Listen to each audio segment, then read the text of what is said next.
Hi friends, இன்னைக்கு நம்ம Toppytoo சேனல்ல ரொம்ப சூப்பரான சைட் டிஷ் ரெசிபி முட்டை பொடிமாஸ் எப்படி செய்யறதுன்னு பார்க்க போறோம். இது ரொம்பவே ஈஸியான and ரொம்ப டேஸ்டியான ஒரு ரெசிபி. இதை நீங்க இட்லி, சப்பாத்தி, தோசை இது எல்லாத்துக்குமே சைட் டிஷ்ஷா வச்சு சாப்பிட்டீங்கன்னா ரொம்பவே டேஸ்டா இருக்கும். சோ வாங்க எப்படி செய்யறதுன்னு பார்க்கலாம். அதுக்கு முன்னாடி எங்க சேனலை நீங்க இப்பதான் ஃபர்ஸ்ட் டைம் பார்க்கறீங்கன்னா கீழ இருக்க ரெட் கலர் சப்ஸ்கிரைப் பட்டனை கிளிக் பண்ணி சப்ஸ்கிரைப் பண்ணிக்கோங்க. கூடவே பக்கத்துல இருக்க பெல் பட்டனையும் கிளிக் பண்ணிக்கோங்க. இதுக்கு ஃபஸ்ட்டு 2 பெரிய வெங்காயத்தை சின்னதாக வெட்டி வச்சுருக்கேன், 4 முட்டை, 1 டேபிள் ஸ்பூன் சிக்கன் பொடி, 1 டீஸ்பூன் மிளகாய்த்தூள் உங்கள் காரத்துக்கு ஏற்ற மாதிரி எடுத்துக்கோங்க. அப்புறம் 1.5 பச்சை மிளகாயை சின்னதாக வெட்டி வச்சுருக்கேன். அதுக்கப்புறம் ஒரு கைப்பிடி அளவு புதினா கொத்தமல்லி இலை எடுத்திருக்கேன். 3 தக்காளியை இந்த மாதிரி வெட்டி வச்சுருக்கேன். இப்போ அடுப்பில் சட்டியை வச்சுட்டு தேவையான அளவுக்கு எண்ணெய் ஊற்றிக்கலாம்.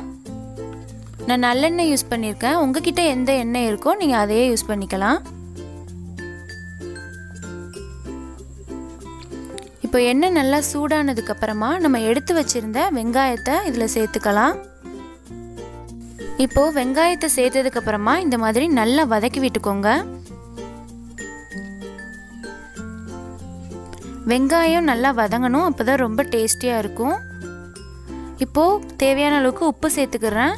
உப்பு சேர்த்திங்கன்னா வெங்காயம் சீக்கிரமாக வதங்கிரும். இப்போ பாருங்கள், வெங்காயம் நல்லா வதங்கிருச்சு, பார்த்தாலே தெரியும். இந்த ஸ்டேஜில் நம்ம எடுத்து வச்சுருந்த 1.5 பச்சை மிளகாயை ஆட் பண்ணிவிட்டு நல்லா வதக்கிக்கலாம்.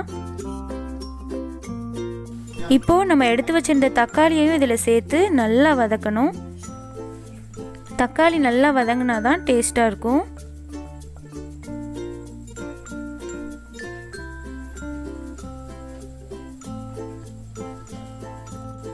இப்போ பாருங்கள், தக்காளி நல்லா வெந்து எண்ணெய்லாம் மேலே வர ஆரம்பிச்சிருச்சு. இந்த ஸ்டேஜில் நம்ம எடுத்து வச்சிருந்த மசாலாவையும் புதினா கொத்தமல்லியையும் ஆட் பண்ணிக்கலாம். எல்லாத்தையும் ஆட் பண்ணிவிட்டு நல்லா வதக்கி விட்டுக்கணும்.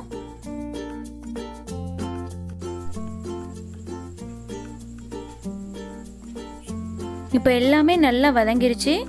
இந்த ஸ்டேஜில் நம்ம எடுத்து வச்சிருந்த 4 முட்டையையும் ஆட் பண்ணிடலாம்.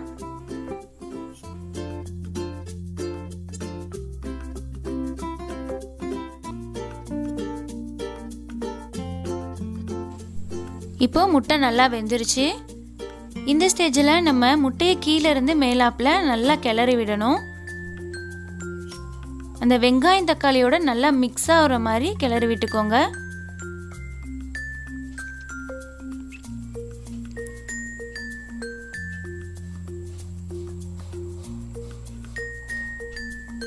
இந்த மாதிரி மேலேயும் கீழேயுமா நல்லா கிளறி விடுங்க. அப்போ தான் முட்டை நல்லா எல்லா பக்கமே நல்லா ஈவனாக வேகும்.